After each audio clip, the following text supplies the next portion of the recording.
Thank you so much for joining me here today in this strange, different, but creative way of going about doing colloquium presentations here online. My name is Catherine Reynolds. I am a Master of Social Work candidate here at Baylor University in the Garland School of Social Work, and I have been a part of the community specialization throughout the past, I suppose, year within this advanced standing program, but have been at Baylor for the last 5 years since I started in 2015 as a freshman in undergraduate studies here at Baylor. I have been so grateful and so blessed for my time here, and I'm grateful that I get to share the last little bits of things that I've learned and things that I would still love to learn more about here with you. So, going over our role, our purpose here today. Something that I have noticed in my time at Baylor and as I've learned more about social work is I've noticed that we spend a lot of time making poverty tolerable. What I mean by this is we are spending lots of time making sure people have the very bare minimum of resources that they need, which is absolutely important. But I think we're spending so much time here that we have forgotten, or many of us have, that we also need to be spending energy making poverty escapable. Which is why we are here today. Why are we discussing this? We are going to be looking at the intersections of social work and social entrepreneurship. I had the opportunity to take a social entrepreneurship course this past semester as an elective. And something that I noticed as I learned and as I read was there's all of this research, this large up-and-coming study of entrepreneurship, but social work is nowhere to be found.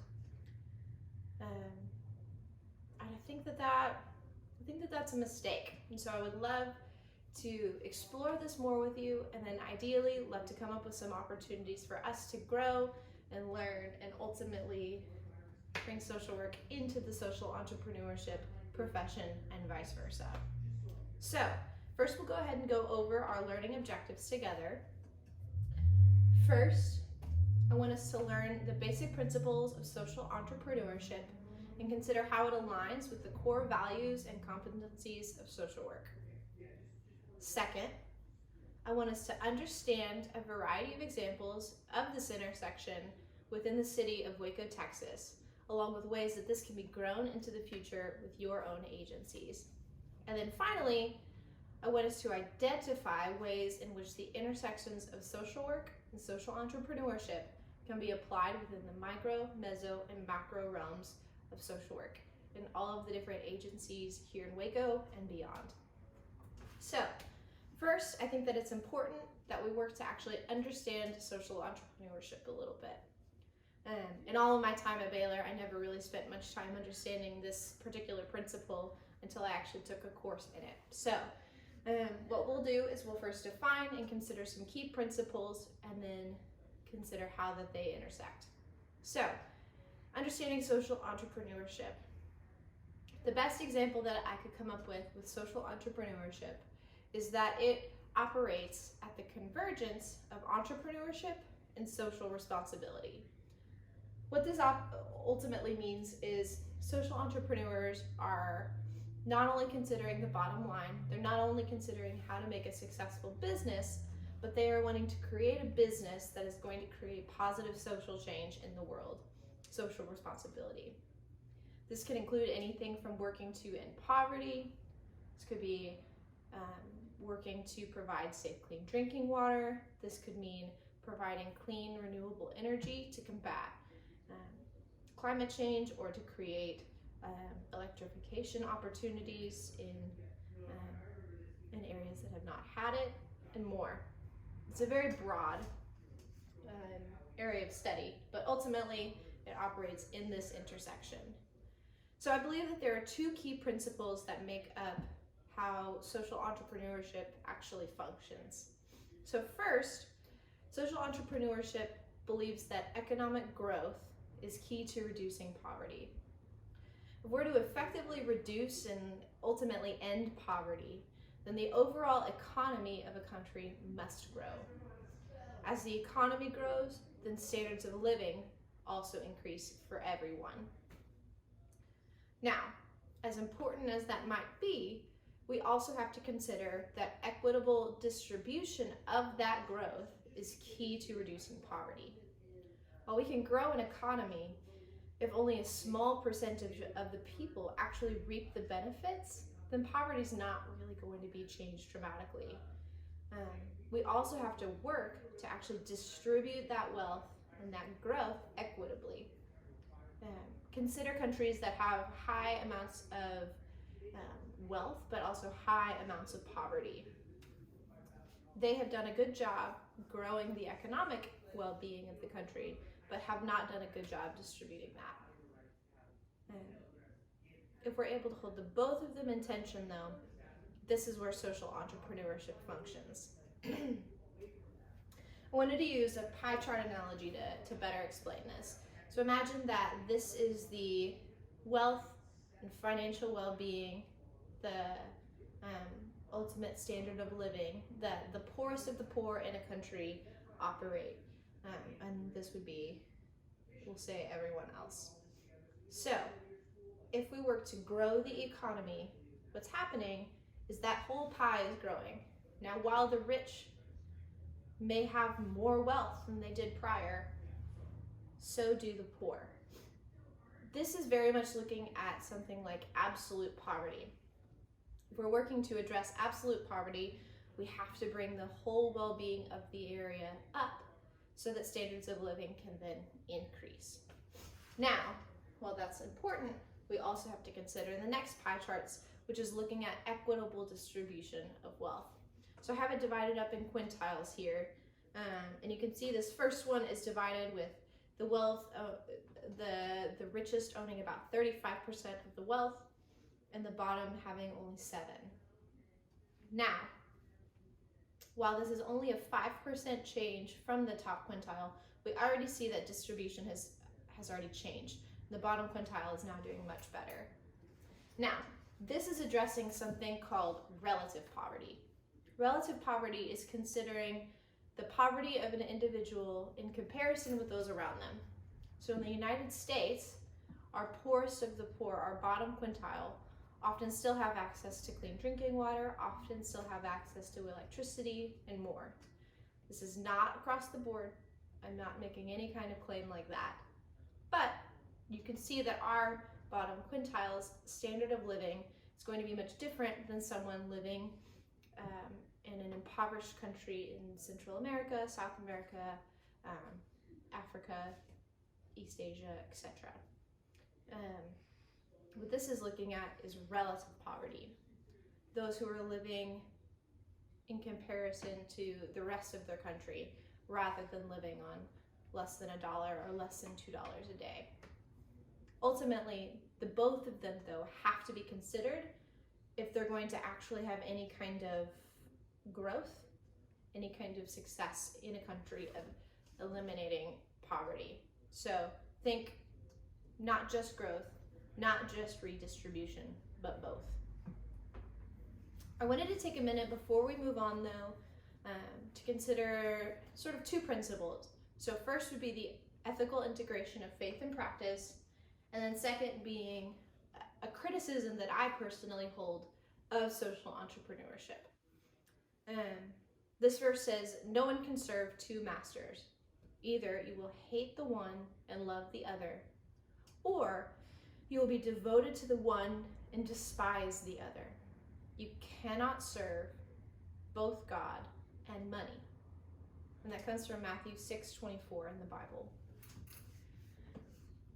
So first, as we consider the ethical integration of faith and practice, it's important to pay attention to what the scriptures suggest if one identifies as a Christian. And this makes a relatively clear statement. But I would also suggest that this is a criticism of social entrepreneurship. Social entrepreneurship is, in essence, trying to serve both God and money. They're both trying to serve those who are in need, the world's hurts, the world's areas of growth, and they are trying to make money, to be a viable business. And as we know, we've studied with Dolgoff, and we've seen with just ethical dilemmas, these two values, these two ethical principles will be held in tension. They may not start out in tension, and may not always be in a very clear and obvious realm of tension, but these two will find themselves in tension. Will you be primarily serving God, or will you be primarily seeking money? Social entrepreneurship, in some essence, is trying to do both. And they're going to run into this ethical principle, this ethical dilemma of these two ethical principles.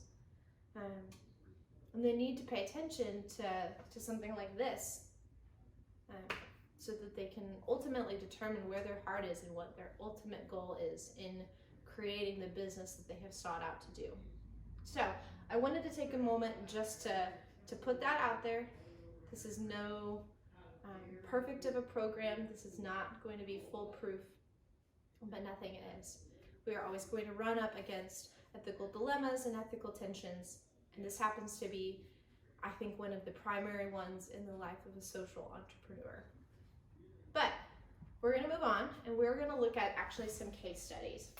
What I found in doing research, and as I started to study this, is there ultimately is not a lot of research out there about the intersection of social entrepreneurship and social work.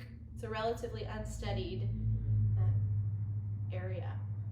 So instead, what we've chosen to do is I'm actually going to go over 3 case studies here in Waco, Texas, and examine the real-life application of social work and social entrepreneurship, regardless of whether or not they have actually been operating under the guise of either of those specific terms. I'll explain some of the social work core values. I will also explain some of the core competencies of what this organization, each organization, has been doing. And then we're also going to look at just one piece of literature that backs up really what that individual is doing and provide some data, some research to support what they have chosen to do with their work. So without further ado, we're going to move on. So first, we're going to take a moment and look at Startup Waco. Startup Waco is an organization formed via cross-sector partnerships that aspire to lead Waco's entrepreneurial support, their efforts, and elevate Waco as a hub for business innovation. Ultimately, what this means is they operate out of a co-working space in downtown Waco that has been focused on connecting entrepreneurs with one another, with other businesses, with other community members, ultimately so that Waco can be a well-connected, well-organized city. As we think about what sort of they're doing and some of the social work core values, they assess alongside communities and organizations their assets and their needs. So, in fact, Startup Waco's Carol Ferguson and John Passavant have been working to actually create an asset map of various economic resources in the city of Waco. Now, I know my micro people have not really looked at asset maps in a while, but this is a key piece of macro social work, is assessing the strengths within an area so that we can organize around them. This is called asset-based community development, and is very much focused on creating a sustainable change in a community. If they can build on assets and strengths that are available and connect one another to those assets, we're going to be able to create a lot more long-lasting positive change rather than addressing needs, putting out fires, if you would. Additionally, they assess with communities and organizations their assets and needs. So in addition to that, they also strengthen the capacity of community leadership to make decisions, set priorities, and discover and create resources and build strong, inclusive communities. So what Startup Waco has been doing over the past couple of years of their existence is they have worked to engage a diverse set of Waco leaders in the community with one another. So this includes the various chambers here in Waco, various foundations in town. They're very much involved with the Waco Foundation, Transformation Waco, and more. They have worked with banks, they have worked with businesses, they've worked with city council members, and more.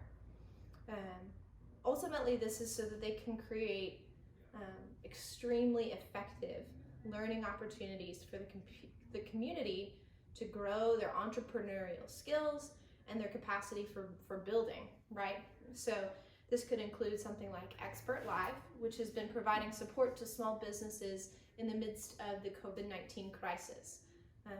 Though they're only able to meet online with one another, they have still worked to support and increase the capacity within their town.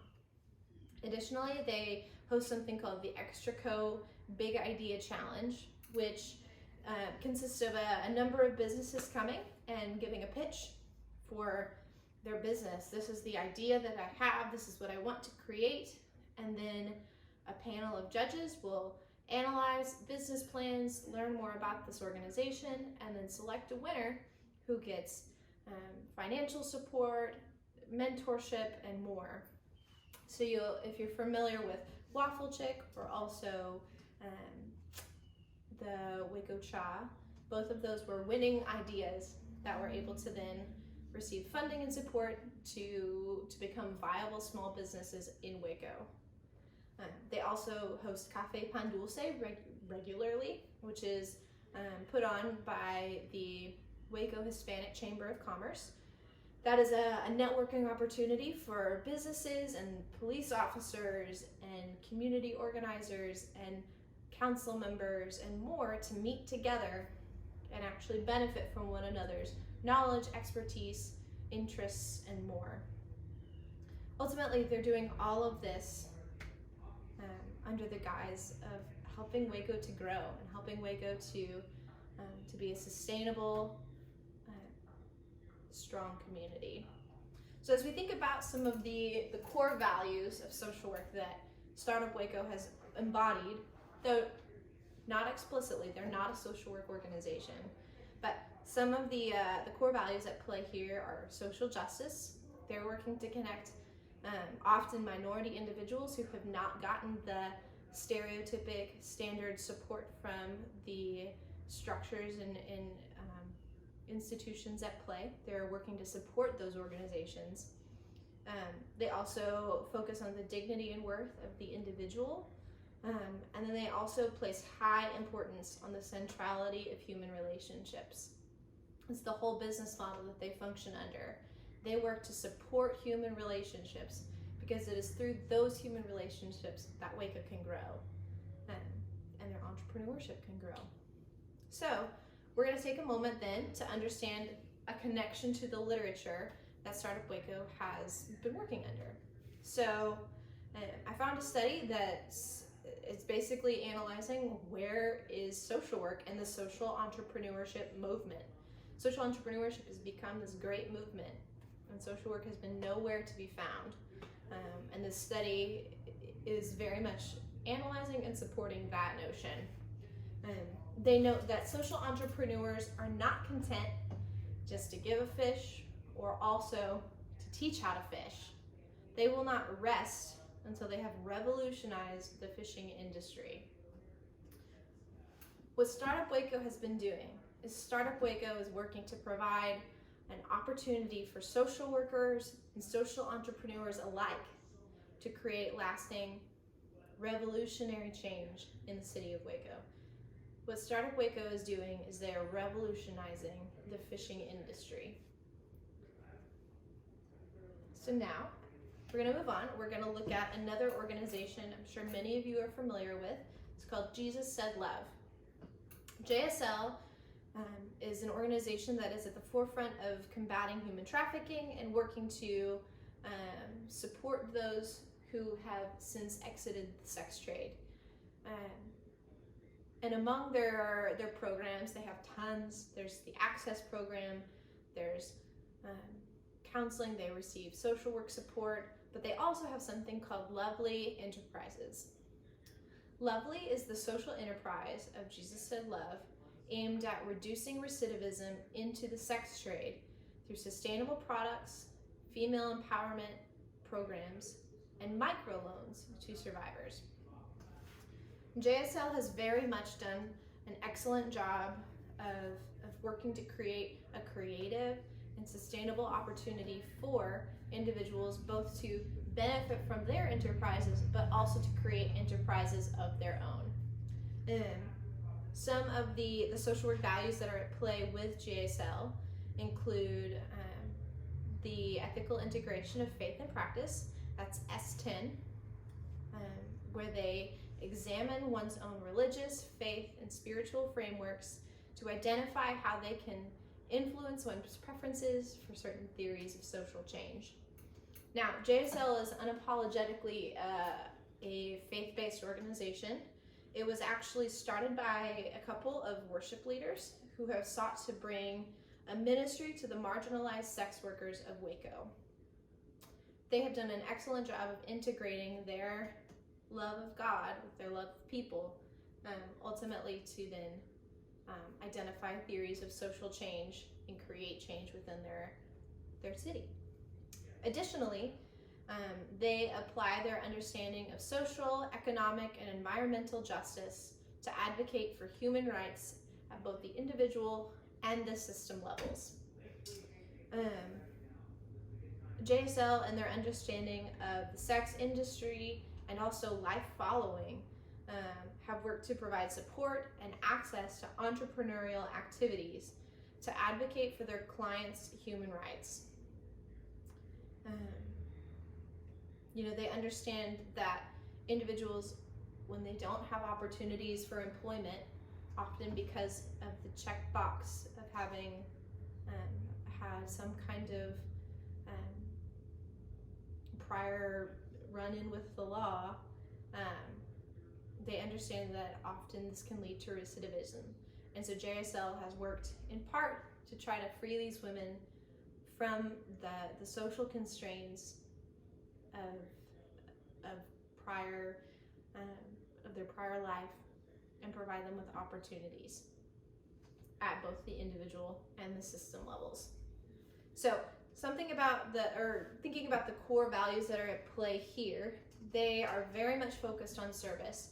They want to serve their clients at every level of their being. They also are very much advocating for social justice. And then finally, they are focused on the dignity and worth of the individual. They find dignity and worth in the women who come through their program, who have been a part of the sex trade, and advocate for those women to have a sense of worth and a sense of dignity that is innate and God-given. So, as we consider the literature that is connected to here, I looked at a study that was done at a historically Black university where their social workers actually had a project where they worked with the business school in entrepreneurship to create a social work entrepreneurship project. These individuals worked with the individuals who were returning citizens from previously being incarcerated and worked to do research and study alongside them. So what they concluded was that the social work profession needs to take ownership of the program design and delivery of entrepreneurial training programs for returning citizens by creating their own entrepreneurial business ventures that are not bound by the limitations that are usually imposed by other established institutions. So while Jesus Said Love is not an organization typically focused on incarcerated individuals, the need for increased employment opportunities to prevent recidivism is still prevalent. By providing opportunities for microloans and for empowerment, JSL is enacting the work of this study in order to support the lives of their clients. So finally, we're going to look at one more organization. This one has a special place in my heart. We're going to be looking at Grassroots Community Development. Grassroots is an organization located here in Waco that is focused very much on empowering neighborhoods. So that's looking at engaging with businesses, with schools, with churches, with nonprofit organizations, and more, ultimately so that the life of the community, the life of a neighborhood can be healthy, can be supportive, and ultimately create positivity.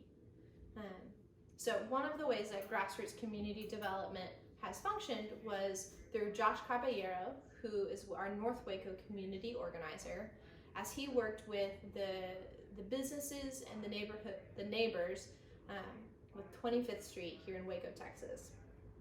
25th Street is a fascinating piece of Waco.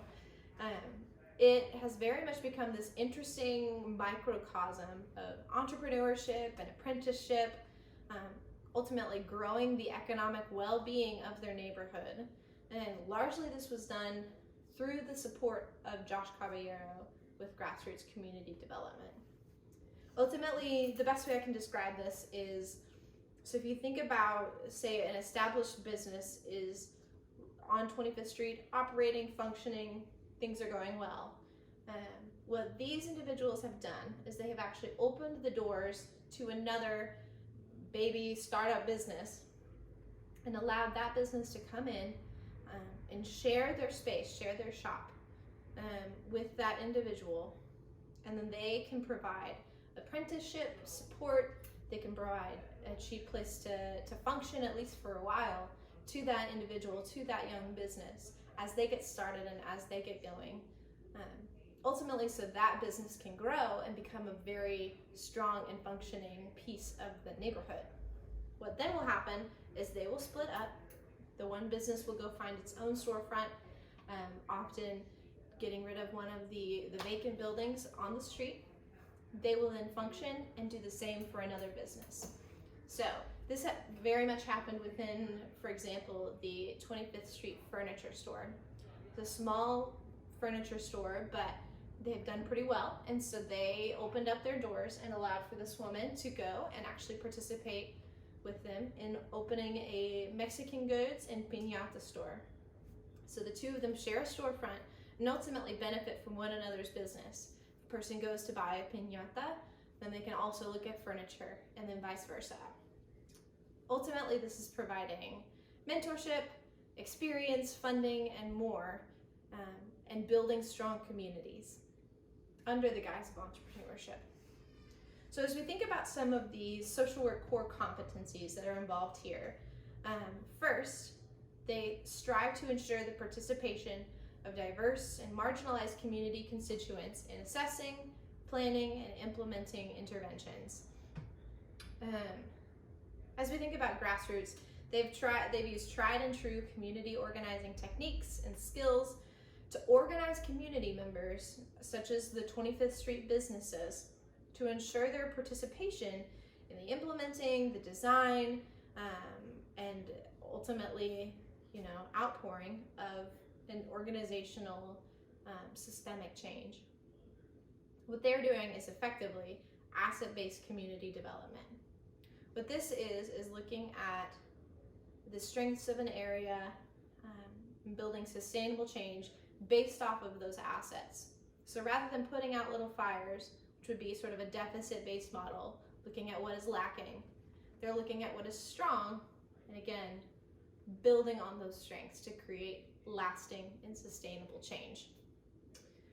Additionally, they engage with communities, their constituencies and organizations that serve them to assess and analyze communities and organizations' strengths and needs. So again, we can think about the same. In organizing the 25th Street business owners, a collaboration was able to take place. We were able to learn, we were able to grow about effective apprenticeship models for influencing work with other constituencies. The 25th Street neighborhood was able to continue to grow and become a safer, better, more wonderful place to live, and more. So some of the core values that are at play within grassroots community development are the dignity and worth of the individual. We spend lots of time getting to know individuals and communities, identifying stakeholders, identifying gatekeepers, identifying the individuals who are going to be affected by any kind of change. We also pay attention to the importance and the centrality of human relationships. ultimately believing that it is through those relationships that change can happen, whether it's through a nonprofit organization or through a business. And then finally, they have been paying attention to competence. All of their work, all of their activity is done through evidence-based practices, through research, through study, through both evaluating their work and reading about others' work, which can then influence. So let's consider a bit the literature that it could connect to. This study is actually focused on social entrepreneurship research, but they have been thinking about where does change happen. So they did some research and ultimately decided that it is through community level phenomena that ultimately that is where change is going to happen. So they note in this study, we review the importance of the community construct as well as the locus of social entrepreneurship activity and a distinguishing feature of the social entrepreneurship domain. So, grassroots community development works within this community-centric framework in order to enact change within the neighborhoods of Waco, Texas, including and through entrepreneurship and beyond. So, as we consider all of these different examples, all of these different options, I really wanted us to take some time to actually make it so that the rubber meets the road. We really want to take some time to connect to social work in our local agencies. So I've given the example of my local agency, which granted is a macro agency, so it's a much clearer connection between social work and social entrepreneurship, but through grassroots community development. But I would love for us to take some time. First, we're going to take about 5 minutes. We're going to brainstorm for your agency, consider ways that you can support your constituents and support the ways that your constituents can in fact benefit through social entrepreneurship. So first we're going to take some time and brainstorm. You can do that both alone or in small groups depending on your preference. And then after that we'll take another 5 or so minutes to share with a large group. Ultimately, I believe that we need each other to be able to grow. While there's not a ton of research out here about this intersection of social work and social entrepreneurship yet, I believe that it is through individual practitioners that we'll be able to grow this field and study and ultimately create lasting change. But we need to learn from each other. So that is what we'll do for the next about 10 minutes, 10 to 15 minutes, and then we will come back together and close up. So imagine this is happening now. All right. Now, these are all great ideas that you guys have come up with. I'm so grateful for the opportunity to learn from you all, to think outside of the box of what does micro, meso, or macro social work look like, and how can we really genuinely support our constituent. I believe here that all of us have, in our heart of hearts, the best interest in mind of our constituents first. We really desperately want to see our clients succeed, whether that client is an individual person, whether our client is a whole community. I believe that ultimately, if we are going to be able to create lasting change, if we are ultimately going to be able to support those individuals, not just to make poverty tolerable, but to make it escapable, we need to be able to support them and encourage them with where the evidence is best supported, which is through entrepreneurship. If an individual can't get a job because of their record, what do? There's 2 options. They could be in poverty, or they could be supported, assisted, funded, so that they could start a business of their own. I believe if we are able to actually take these principles and collaborate together, learn from one another, and grow together, both social work and social entrepreneurship will both benefit. Do y'all have any questions? Great, thank you. Here are my references. Again, I want to thank you so much for your time, for your attentiveness, for listening as we explore this whole new area of study. This is brand new. There's not a lot out here. So I thank you for your patience and your interest. On your handouts, you'll see that I've included both our learning objectives if you want to evaluate those again, and then additionally, I've included some external resources. If you want to learn more, I would highly recommend any of the pieces listed on your handout as external areas of learning that you can continue to grow and continue to understand this area and ultimately learn and grow together. Thank you guys so much. Take care.